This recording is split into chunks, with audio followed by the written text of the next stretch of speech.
Selamat datang di tugas aksi nyata modul 2.3 coaching untuk supervisi akademik. Oleh calon guru penggerak angkatan 11. Lalu Adi Sukma, ST. Program Pendidikan Guru Penggerak Angkatan 11. Fasilitator Dr. Abdul Munir, MPD. Pengajar praktek Eko Septimardi, SPD dan calon guru penggerak Lalu Adi Sukma, ST. Pada supervisi akademik ini terdiri dari 3 tahap kegiatan yaitu 1. Pra-observasi 2. Observasi 3. Pasca observasi. Pra-observasi.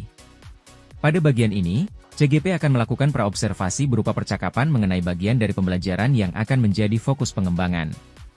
Bertindak sebagai supervisor adalah CGP sendiri, dan sebagai guru model adalah Moh Sulhan Haidi yang merupakan rekan sejawat CGP.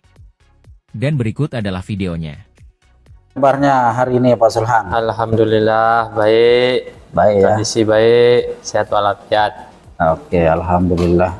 Semoga pembelajaran di kelas selama ini apa yang Pak Sulhan rasakan begitu? Baik, terima kasih atas pertanyaannya. Jadi sebelum pembelajaran yang saya lakukan di dalam kelas itu, mungkin saya menyiapkan terlebih dahulu adalah mental saya untuk masuk kelas, untuk kegiatan pembelajaran itu sendiri. Yang kedua, menyiapkan materi pada hari itu apa yang saya sampaikan. Mungkin itu saja yang perlu dipersiapkan. Perasaan apapun masalah kita, mau baik di luar maupun di lingkungan sekolah, ketika masuk ke dalam kelas atau berhadapan dengan siswa itu harus perasaannya selalu positif, dikarenakan kita sebagai guru itu adalah contoh atau teladan untuk siswa kita sendiri. Jadi apapun perasaan kita harus terlihat positif di depan siswa. Ya. Mengenai tujuan yang ingin dicapai sama Pak Sulhan di dalam mengajari para murid di kelas itu, kira-kira apa sih tujuan yang mau dicapai begitu? Nah, jadi untuk tujuan apa yang akan dicapai untuk siswa itu sendiri, bagaimana saya bisa menerapkan atau bagaimana saya bisa jadi contoh kepada siswa itu sendiri pada kegiatan-kegiatan yang baik, maupun baik di dalam akademiknya maupun baik di karakternya itu sendiri. Itu yang paling terpenting untuk kita sebagai akademiknya itu bagaimana kita bisa membimbing murid mencapai nilai yang maksimal, katakanlah di atas KKM begitu maksudnya Pak Sulhan ya? Iya, yang namanya nilai akademik itu kan harusnya dia dapatkan di atas rata-rata. Iya. Nah, jadi bagaimana cara kita untuk penyampaian materi itu biar siswa itu cepat, apa yang kita sampaikan cepat ditangkap dan cepat dipahami dan dipelajari. Oh iya. Jadi kalau untuk karakter siswa yang mau dicapai itu seperti apa begitu? Jadi karakter siswa yang kita capai itu adalah karakter etikanya dan sikapnya dan sifatnya yang semakin membaik, itu yang harus kita capai. Jadi ada perubahan setiap hari atau setiap minggunya. Jangan misalkan hari ini siswa itu tidur atau siswa itu sering minta izin untuk keluar, tapi dengan karakter yang kita tanamkan ke siswa itu pada saat sebelum pembelajaran pasti kita sampaikan yang namanya masalah karakter itu. Harus bisa menghormati gurunya, bisa menghormati waktu yang efektif. Soalnya kalau siswa kita tidak tanamkan karakternya, nanti jadi kebablas siswa ini. Dia tidak tahu waktu, tahu tempat, dan siswa ini siapa yang dilawan bicara. Nah itu saja sih. yang saya bisa berarti sampaikan. Menurut Pak Sulhan, selama ini yang terjadi di kelas, terutama anak-anak itu kalau sedang belajar itu seperti apa sih mereka? Apakah mereka bisa fokus menerima materi dari Pak Sulhan, atau mereka masih kurang fokus begitu? Nah, memang di dalam kelas itu memang yang namanya siswa itu kan beragam. Ya. Jadi ada yang fokus, ada yang tidak fokus.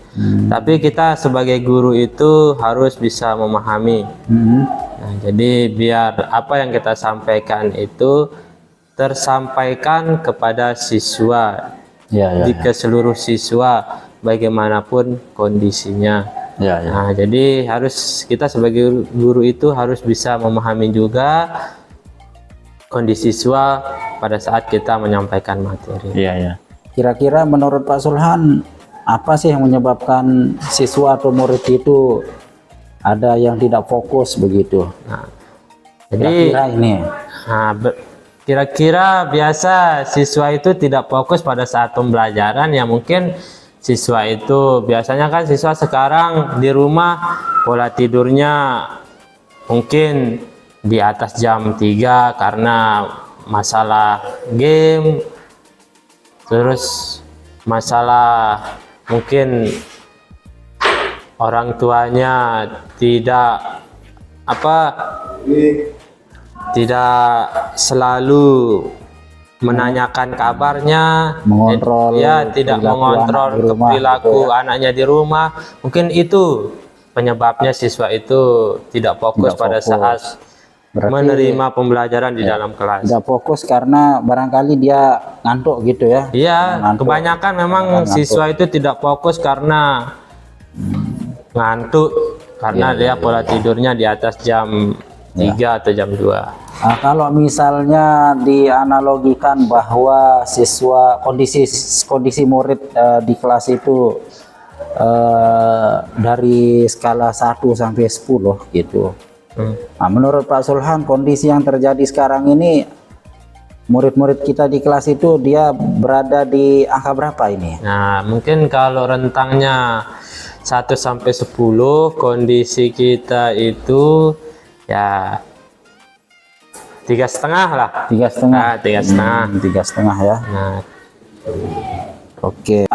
Pak Sulhan, ini kira-kira apa yang bisa dilakukan, harapannya gitu dari rentang 1 sampai 10 itu, menurut Pak Sulhan itu yang ideal itu anak-anak berada di angka berapa?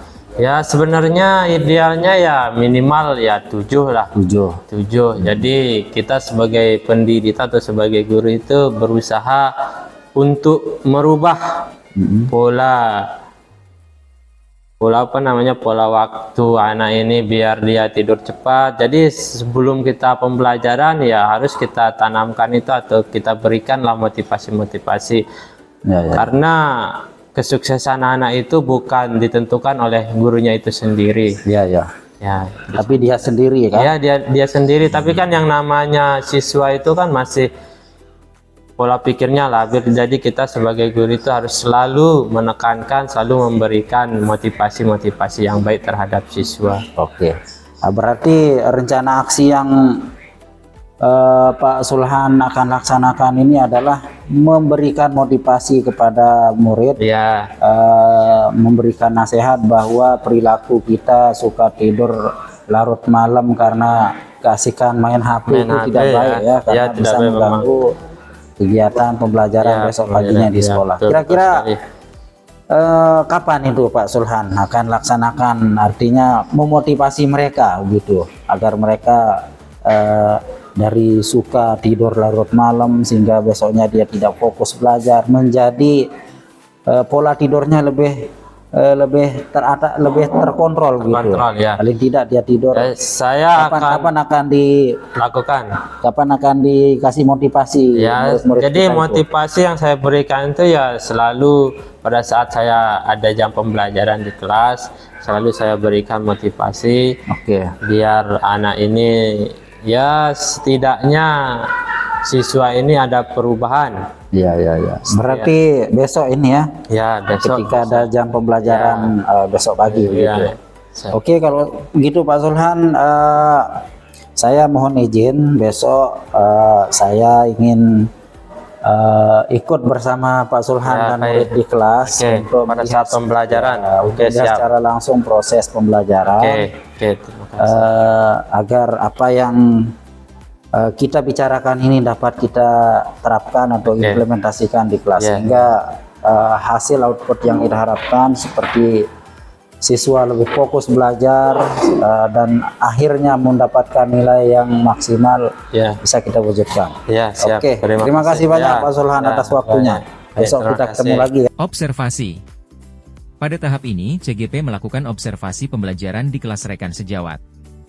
CGP membuat lembar catatan lembar observasi sebagai data yang akan digunakan pada pasca observasi. Dan berikut adalah videonya. Hari ini alhamdulillah baik ya. Nah, jadi sebelum kita mulai pelajaran, terlebih dahulu Pak Guru atau ketua kelas pimpin doa dulu ya, semulai biar apa yang Pak Guru sampaikan, apa yang kita pelajari hari ini kita mendapatkan keberkahan. Ayo ketua kelas pimpin doa dulu. Sebelum kita mulai pelajaran, kita doa mulai. Absen dulu biar Pak Guru tahu yang tidak masuk. Nanti kalau yang tidak masuk ini apakah sakit atau tanpa keterangan ya. Oke, Aditya Rizky. Ada? Gali tambahnya.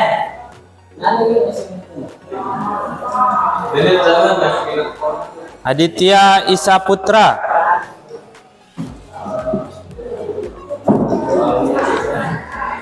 Aprendi Eka Prasti.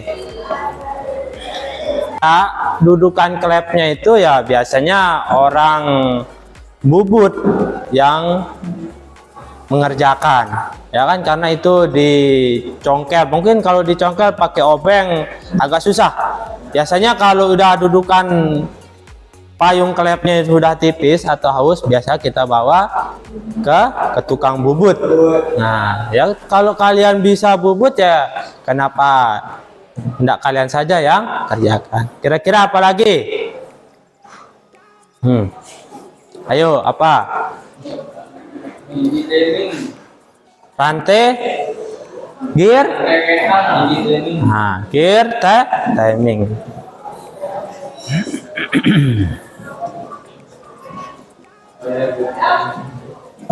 Terus, ada lagi? Kira-kira dari sebelah sini belum ada suaranya ini. Ayo. Ya, tutup ke ya. Tuh. Harus kalian pahami apa saja komponen pada kepala silinder. Nah, tidak boleh kalau kalian pahami komponen dari kepala silinder itu sendiri, nanti misalkan ketika kalian praktik di bengkel misalkan, atau kalian ketika memperbaiki kendaraan customer atau kendaraan orang, ketika kalian buka terus ada komponen yang tidak ada, nanti kalian bisa menginformasikan kepada customer itu sendiri atau yang punya sepeda motor itu sendiri. Kalau kalian paham dengan komponen-komponen kepala silinder itu sendiri. Nah, Langsung ke ya. Nah, dari sini kira-kira ada pertanyaan? Ayo, siapa yang bertanya?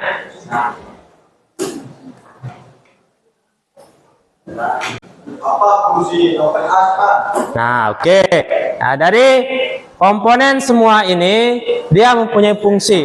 Nah, jadi ini kan tujuan pembelajaran nomor 2 ya, mengetahui fungsi komponen kepala silinder. Nah, jadi temanmu bertanya apa fungsi dari noken as. Nah, kira-kira ada yang tahu? Ada yang bisa jawab pertanyaan temannya sebelum Pak Guru menjawab? Ayo, ada yang tahu fungsi dari noken as? Hah? Nah, jadi fungsi dari noken as itu untuk meneruskan putaran ke pelatuk klep, untuk membuka dan menutup klep itu sendiri. Itu fungsi dari noken as. Siapa yang ditanyakan lagi? Ada yang lain?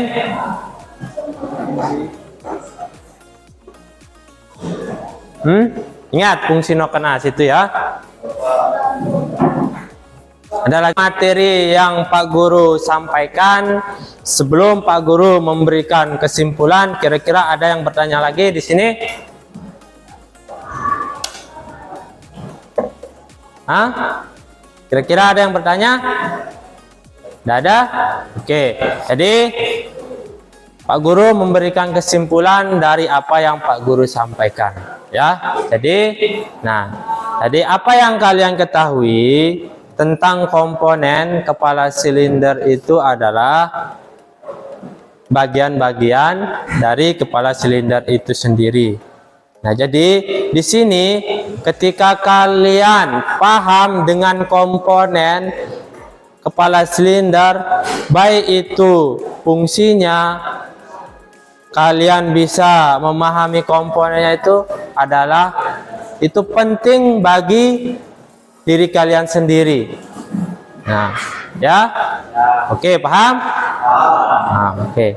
Nah, kalau dari siswa kira-kira siapa yang bisa menyimpulkan? Ayo berdiri caranya biar temanmu bisa lihat. Setelah saya menerima pembelajaran dari Pak Guru, saya jadi bisa mengetahui fungsi dari head cylinder. Ternyata fungsi dari head cylinder adalah sebagai jalur masuknya bahan bakar dan udara, dan fungsi clap egg adalah untuk keluarnya bahan bakar. Saya jadi lebih semangat setelah menerima pembelajaran ini, dan kalau di rumah juga saya bersemangat dan belajar di bengkel terdekat. Oke ya, terima kasih ya. Ya. Udah memberikan refleksi tentang materi apa yang Pak Guru sampaikan.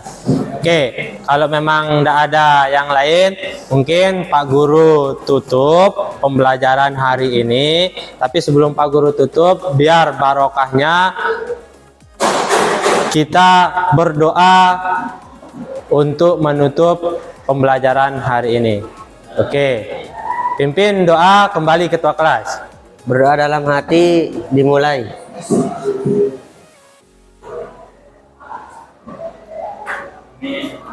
Selesai. Ya, selesai. Ya. Pasca observasi. Pada sesi ini, CGP mempraktekkan pemberian umpan balik berbasis coaching dan percakapan coaching. Dan berikut adalah videonya. Ya, selamat pagi. Gimana kabarnya hari ini? Sehat? Alhamdulillah keadaan baik. Baik ya. Untuk di kegiatan pembelajaran gimana suasananya? Baik juga? Ya, alhamdulillah pada saat ini kegiatan pembelajaran baik di kelas maupun di bengkel sudah cukup lumayan baik dan bagus. Alhamdulillah. Dan memang ada sedikit yang bisa menyebabkan pembelajaran belum berjalan semaksimal mungkin. Ya, jadi Pak Sulhan, kita waktunya tidak banyak ini untuk kita melakukan kegiatan coaching ini. Oh ya. Ya. Apa yang menjadi tujuan Pak Sulhan terhadap kegiatan pembelajaran di kelas? Tujuannya itu seperti apa untuk murid-murid kita di dalam kelas itu? Oh, untuk tujuan pembelajaran saya di kelas ini, bagaimana saya mentransfer apa yang saya dapatkan di dunia perkuliahan saya transfer ke siswa, itu memang tujuannya kan, kalau kita memang jadi guru. Nah, jadi materi apa yang saya sampaikan, saya berusaha untuk memahami apa yang saya sampaikan agar siswa itu mengetahui materi apa yang gurunya sampaikan. Jadi ketika siswanya itu paham, insya Allah dia bisa belajar nanti di luar juga. Ya, berarti tujuannya agar Meningkatkan kualitas pembelajaran siswa. meningkatkan kualitas pembelajaran siswa. Ya. Untuk hasil yang diharapkan gimana Niki?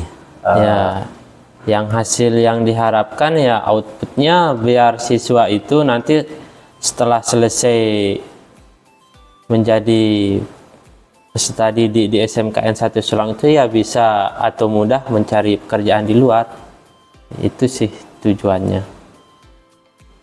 Oke, jadi hasil yang ingin diharapkan itu adalah agar murid-murid kita nantinya begitu Ya, tamat dari begitu sekolah tamat, ini mudah dia mencari pekerjaan gampang dengan untuk mencari pekerjaan. ilmu yang didapatkan atau ilmu yang disampaikan oleh guru-gurunya di SMKN 1 Solong. Ya.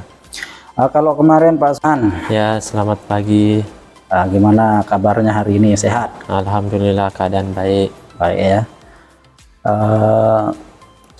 Untuk di kegiatan pembelajaran gimana suasananya? Baik juga. Ya, alhamdulillah pada saat ini kegiatan pembelajaran baik di kelas maupun di bengkel sudah cukup lumayan baik dan bagus. Dan Alhamdulillah. memang ada sedikit yang bisa menyebabkan pembelajaran belum berjalan Ya, ya, ya, ya. semaksimal mungkin.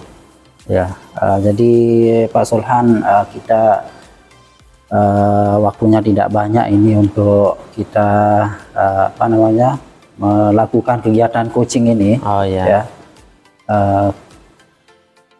Apa yang menjadi tujuan Pak Sulhan terhadap kegiatan pembelajaran di kelas? Tujuannya itu seperti apa untuk murid-murid kita di dalam kelas itu? Oh, untuk tujuan pembelajaran saya di kelas ini, bagaimana saya mentransfer apa yang saya dapatkan di dunia perkuliahan, saya transfer ke siswa, itu memang tujuannya kan, kalau kita memang jadi guru. Nah, jadi materi apa yang saya sampaikan, saya berusaha untuk memahami apa yang saya sampaikan agar siswa itu mengetahui materi apa yang gurunya sampaikan. Jadi ketika siswanya itu paham, insya Allah dia bisa belajar nanti di luar juga. Ya, berarti tujuannya agar Meningkatkan kualitas pembelajaran siswa. meningkatkan kualitas pembelajaran siswa. Ya. Untuk hasil yang diharapkan gimana Niki? Ya, yang hasil yang diharapkan ya outputnya biar siswa itu nanti setelah selesai menjadi peserta didik di SMKN 1 Sulang itu ya bisa atau mudah mencari pekerjaan di luar. Itu sih tujuannya. Oke, jadi hasil yang ingin diharapkan itu adalah agar murid-murid kita nantinya begitu Ya, tamat dari begitu sekolah tamat, ini mudah dia mencari pekerjaan gampang dengan untuk mencari pekerjaan. ilmu yang didapatkan atau ilmu yang disampaikan oleh guru-gurunya di SMKN 1 Solong. Iya. Kalau kemarin pas kita ke saya, murid-muridnya itu katanya kurang fokus. Ya. Untuk kurang fokus karena perilaku mereka yang suka tidur larut malam begitu kan, sehingga mengganggu konsentrasi mereka, kadang mereka ngantuk dan lain sebagainya ketika belajar di kelas. dalam kelas. Nah, kalau sekarang gimana kondisinya, apakah masih seperti itu atau gimana setelah Pak Sulhan melakukan tindakan-tindakan antisipasi atau penekanan terhadap mereka begitu? Gimana hasilnya sekarang? Ya, dari apa yang saya lakukan setiap kali masuk kelas itu kan, kemarin mungkin penilaian saya dari angka 1 sampai 10 itu saya nilai itu angka 3. Tapi saya sering kasih dia motivasi setiap saya pembelajaran atau masuk di dalam kelas. Alhamdulillah peningkatannya itu sangat jauh sekali. Ya.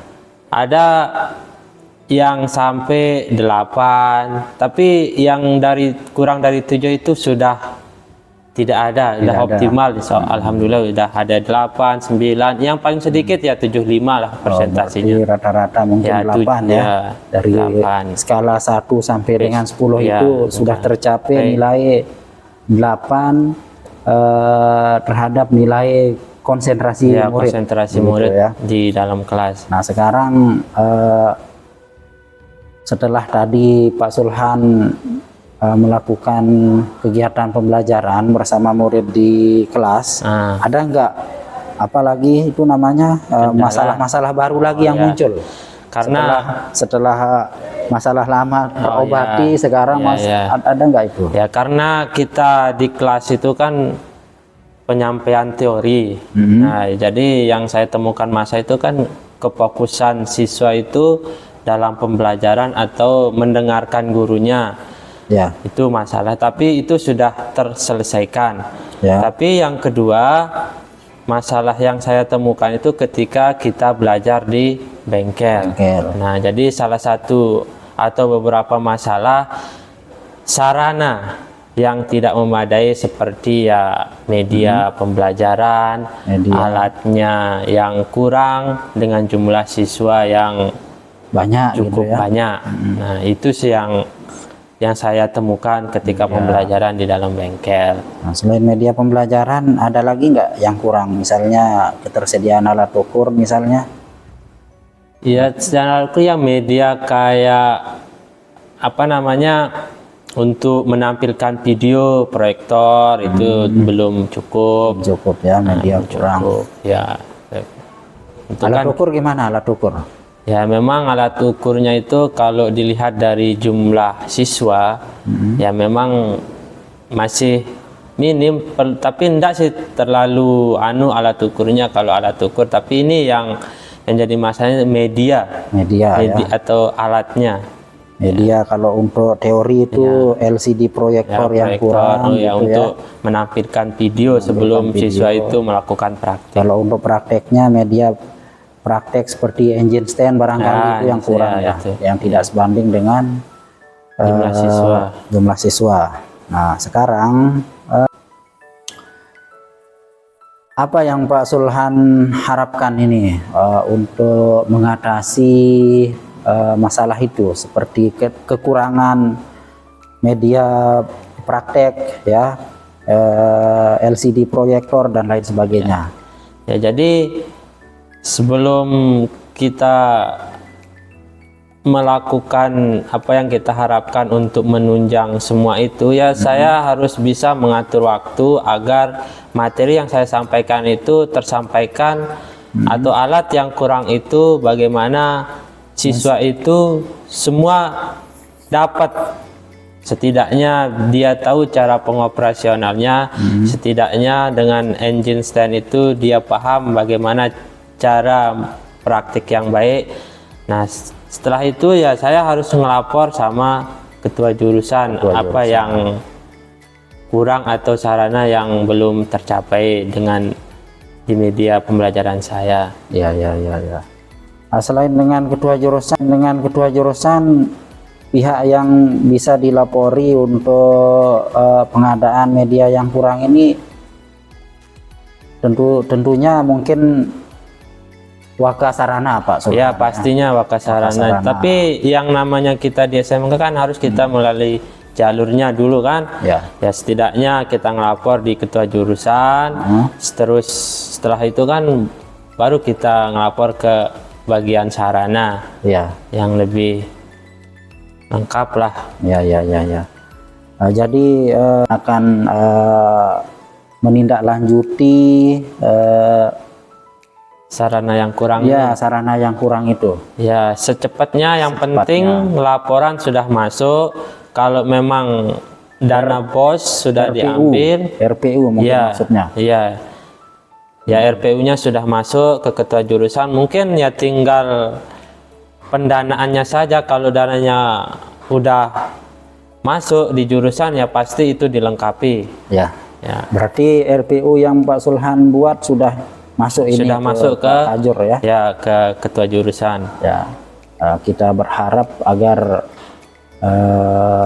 masalah yang kita hadapi ini segera teratasi, Terselesaikan. begitu terselesaikan sehingga kita bisa memberikan pelayanan yang terbaik untuk Iya, memang itu para yang murid. kita harapkan yang sebagai guru agar siswa itu tidak molor waktunya. Ketika media lengkap ya pasti waktu yang apa namanya, waktu yang sebagai waktu yang materi yang kita sampaikan itu kan jadi cepat terselesaikan kalau media lengkap. karena tadi ketika saya mengobservasi Pak Sulhan Nah, melakukan kegiatan pembelajaran, saya melihat itu murid antusiasmenya sangat ya, tinggi memang sekali. itu. Saya lihat yang awalnya mereka tidak fokus, mereka ketiduran di kelas, ya. di bengkel begitu, sekarang sudah tidak ada lagi itu, tetapi saya melihat ada masalah baru begitu kan, yaitu media yang kurang. Iya. Baiklah kalau begitu Pak Sulhan, semoga coaching kita kali ini dapat bermanfaat bagi kita, dan harapan kita ya tentu media-media peraga seperti media praktek, kemudian media LCD proyektor dan lain sebagainya dapat segera terbeli lah begitu. Ya, semoga saja. Ya, sehingga pelayanan kita terima kasih Pak Sulhan atas waktu dan kesempatannya. Oke, kembali ke saya. Terima kasih. Itulah tadi proses coaching. Saya selaku calon guru penggerak bertindak sebagai coach dan rekan saya Pak Sulhan bertindak sebagai coachee. Mungkin itu saja Pak pengajar praktek. Untuk selanjutnya kami mohon ada penguatan-penguatan atau umpan balik ataupun refleksi dari Pak pengajar praktek untuk waktu dan kesempatan yang silahkan. Bismillahirrahmanirrahim.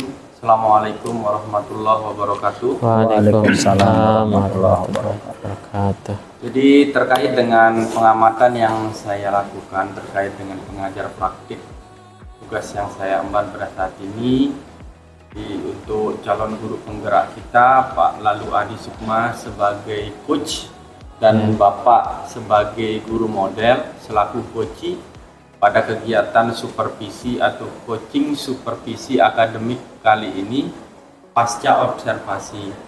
Jadi terlihat tadi bahwa coach sudah memberikan pertanyaan pemantik terhadap coachee dengan menggunakan alur tirta yang sudah disampaikan dan dipelajari dalam kegiatan coaching. Jadi pada saat pelaksanaan alur tirta tersebut saya melihat bisa membantu coachee dalam menyelesaikan masalahnya sendiri. Jadi terbukti tadi dan terlihat dan terdengar jelas apa yang dihadapi oleh coachee selaku guru model pada saat kegiatan observasi yang sudah dilakukan. Jadi mulai dari yang pertama tadi ya kayaknya pada motivasi yang masih kurang. Terus yang kedua terkait dengan kekurangan media dan alat peraga dan sebagainya yang dilakukan pada saat di bengkel. Jadi ada dua kondisi yang bisa saya dapatkan tadi, di mana yang pertama itu di dalam kelas dan yang kedua di luar kelas atau di bengkel pada saat praktiknya.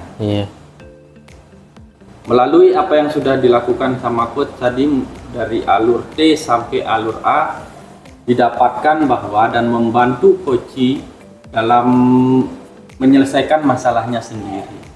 Jadi dengan penggalian informasi yang dilakukan oleh coach melalui pertanyaan pemantik yang sudah dilakukan tadi, Jadi tadi saya bisa tangkap untuk masalah pertama sudah bisa terselesaikan dengan variasi media yang dilakukan oleh coach itu sendiri.